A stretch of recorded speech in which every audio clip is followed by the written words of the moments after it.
what's your advice to people who are really struggling with the attribution problem? How should they think about it? My best recommendation is if you are obsessed with attribution and you have to prove it, just know that you really cannot do attribution for anything other than paid media.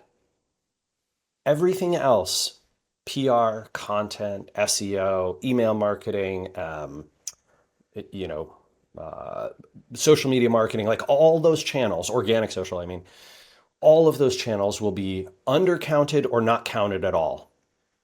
Let's say you're listening to this podcast and you're like, oh, this Rand guy seems smart. Let me check out SparkToro. Guess what, friends? Like, we will never, ever know the value, right? Or be able to see that. But it's very possible that if we were running meta ads, we're not, but like if we were running meta ads or if we were running Google ads, that you would do search for SparkToro, and we would buy that top slot for our own brand name, and then we would attribute it to Google. Like, attribution is not dead, it's just broken. It's so broken that it biases you to what the platforms want you to do, which is spend more money with them.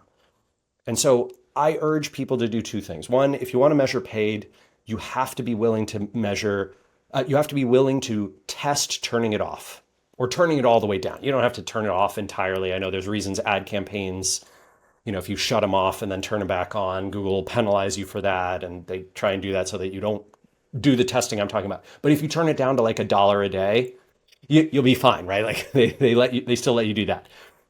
So you got to test turning it way down and see what the marginal contribution of paid media actually was to your bottom line. For some businesses, it's a lot. For a lot of businesses, it's under 5%. The other thing that I urge people to do is you got to go back to 20th century style measurement. Like, you have to go back to the days when, hey, we're driving down a freeway, we see a billboard for Coca-Cola, and in a 5-mile radius around that billboard, same store year over year sales with, seasonality included, rise a little bit. And the Coca-Cola Corporation says, okay, here's how much that billboard works. That is measurement, but it's not attribution, because they can't prove that any one highway driver, right, who saw that billboard went into the, gas station and bought an extra can of Coke because of the billboard. But they know that statistically speaking, they got 4% more sales in that 5-mile radius or 10-mile radius, whatever, than they would have otherwise. That is measurement. And that's what you have to do with every other kind of channel. You want to invest in PR? Okay, great.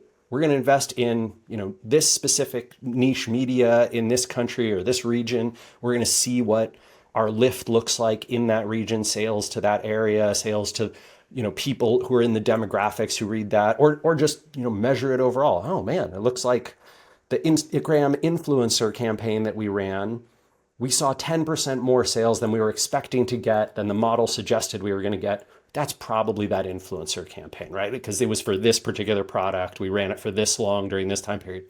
And you're going to misattribute some of it. Absolutely. Like, it will not be perfect, but it is a way better model than what you were promised in the attribution era of the first 20 years of the internet, which kind of did work. Like, I'm not going to argue that it kind of worked up until 2016, 17. It's just broken since then for a whole ton of reasons, like the privacy thing you mentioned, but 50 million more.